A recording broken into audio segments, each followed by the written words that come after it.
Hey, what is up, my tricksters? It is Ben 10,000 yugioh, your friendly neighborhood Yu-Gi-Oh superhero. And if you're wondering about what the heck did you just call me, and what is that symbol on your wall, on your Omnitrix, Ben? That looks weird. In case you guys are unaware, Tricksters is my nickname for you guys. Shoutouts to Javier the Card Man, because he came up with it. I probably butchered that name, but that's what I'm going with. And this symbol is the upgraded symbol and the logo for the channel. So voila, it is the Millennium Puzzle meets the Omnitrix symbols combined together to create this new one. Figured we needed something that was a little more representative of what this channel is, because I'm the Ben 10,000 of Yu-Gi-Oh! So needed a symbol that was reflective of the title. So that being said, let's get into today's video. Before we get started though, I want to let you guys know I'm not a mental health expert. I'm just going to tell you some of my personal experience, and I'm going to kind of, use that as the example here. And hopefully I will give you guys something that helps you. At least that's the goal anyway. All right. So this video idea comes from Twitter. Shoutouts to the Death Machine, because he was the inspiration for this video, because he kind of had a bit of a moment on Twitter. He got angry at a particular type of deck, and he took it out on the players. Now, he since apologized, deleted the OG tweet, and that's all well and good. I just wanted to talk about how anger can be useful, because that was the inspiration there. Because, we're human beings, but anyway, long story short, the Death Machine has this little bit of a rant on there. Kind of doesn't tell people it's a rant, he just kind of goes off. And, I think he offended a few Guru Control players. It is what it is. But he since apologized and, mentioned that, he can't take one bad experience out on a whole type of player in the game. Which is good. It's good. That's good. That's healthy movement there. That being said, I really don't think it's that big a deal. I mean, out of the list of mistakes, insulting a type of player is literally like pretty low on the totem pole. I'm just saying. I'm not condoning, I'm just not condemning either. That being said, let's go on into the topic of this point and how anger can be useful in the game of Yu-Gi-Oh! Alright, so I'm going to be going over some of the things that help me out, because I'll be honest with you guys, when it comes to this game, there's a lot of things that annoy me, especially when the fact that I'm a budget player. There are going to be a lot of things that annoy me. Like, for example, when I have to play with my actual cards, and as you guys know, I prefer to build decks from my own card pool more so than the online card pool. So that gives me certain constraints, and it can be frustrating, because when you can't afford cards like Lightning Storm or Imperm as an example,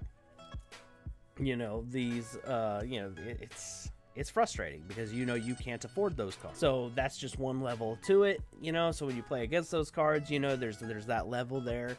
And that can be frustrating. And then, of course, if you're up against a deck that's maybe the kryptonite to your deck, it's also frustrating in that aspect.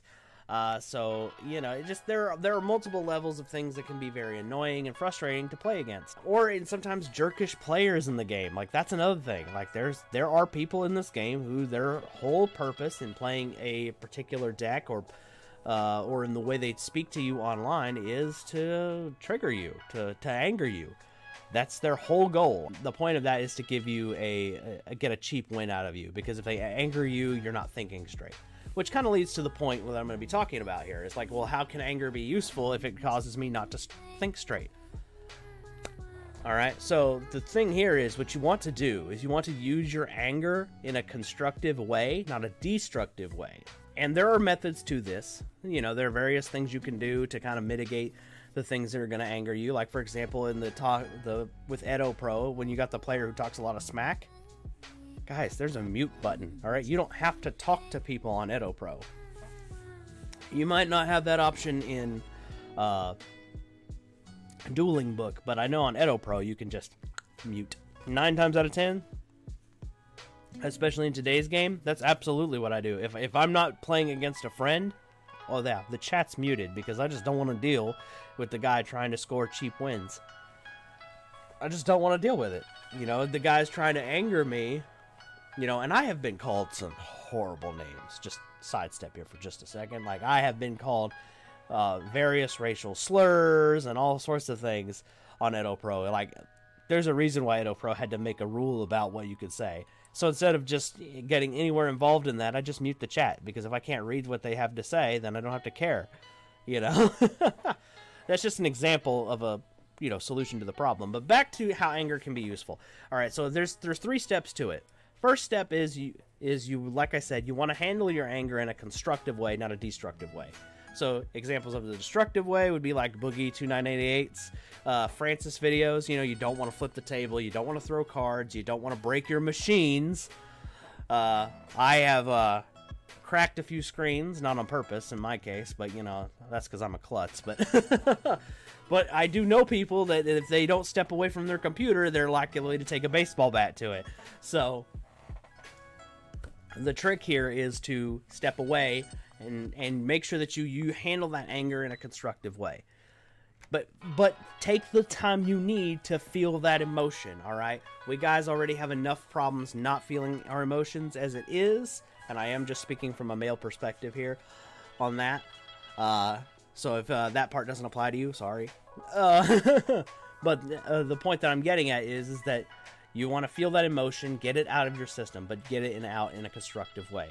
If you have to hit something, smash something, make sure it's a punching bag, a pillow, something that's not going to be easily broken. You know, that you can use to get out that physical frustration if you have to.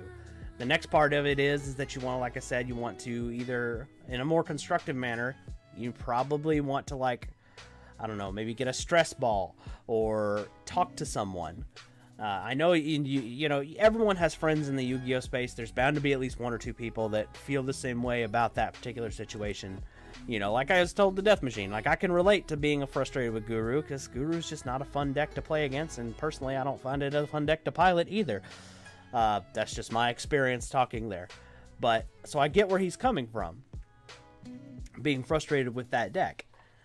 So the trick here is to talk to people who are in the same boat as you, so you can get out that frustration, and then you go to the next step. After you've felt that emotion in a constructive way, now what you have to do is you have to analyze the situation.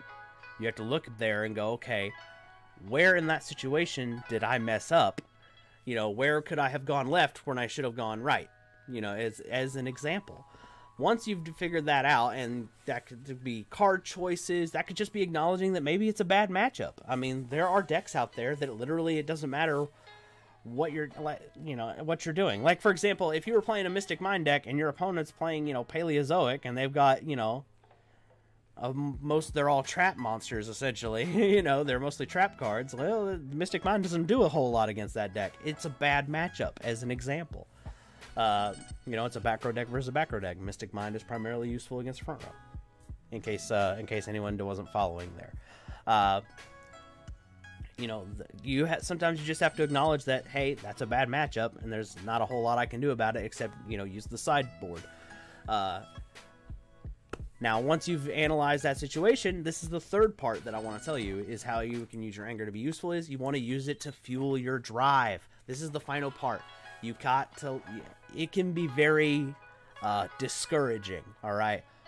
There's been a lot of players who get angry and they quit the game because they can't handle this particular deck. And I understand that frustration, but it doesn't help to just, you know, pack it up and go home all the time. Like I said, you have to reanalyze the situation, but use it to fuel your drive. Find that random group of cards that will help your deck overcome its kryptonite. And there are tons of cards in the game, and there's tons of old school cards that constantly come back into the game that used to be, weren't good before, but are good now. The Smoke Grenade Equip Spell is a prime example of that. It's an old school card, and guarantee you there's something that's not been in check, you know, that people haven't thought of that's going to be useful. You know, if you're up against, like, for example, with the Mystic Mind example, here, I'll give you one right here. A lot of people forget about this card. Gate Blocker. Gate Blocker says no to field spells, and it's not an activated effect, so Mystic Mind can't stop it. It comes out and goes, okay, well, your Mystic Mind's negated now. It is what it is. But that's just an example. So there's all sorts of off-brand cards that are going to be helpful to you. So you have to remember to, like I said, reanalyze the situation and then use it as drive to find that card in your collection that's going to be useful in that situation. So I hope that you guys find what I'm just saying is useful or helpful. But for real quick, let's go over it real fast. Feel the emotion, get it out of your system, reanalyze, and learn from the situation. Because if you don't learn anything, your anger serves no purpose. And you want everything you do in the game to serve a purpose. And 3, use it to fuel your drive. Because when you have to use everything. Every loss, every triggering thing has to be building up to something better.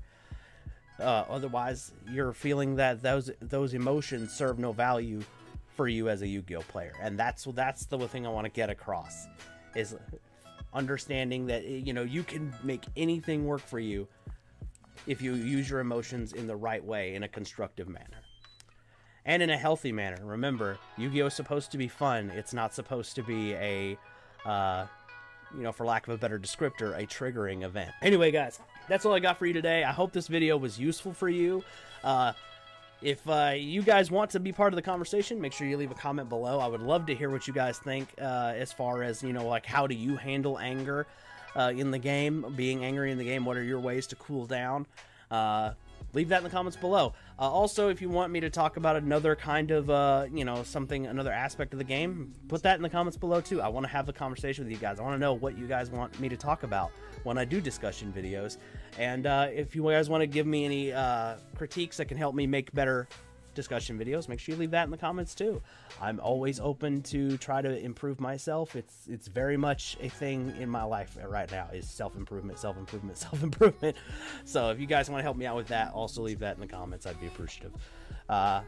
Anyway, guys, I'm Ben 2000 yugioh. I'm your friendly neighborhood Yu-Gi-Oh superhero, and I'll catch you in the next one. Peace.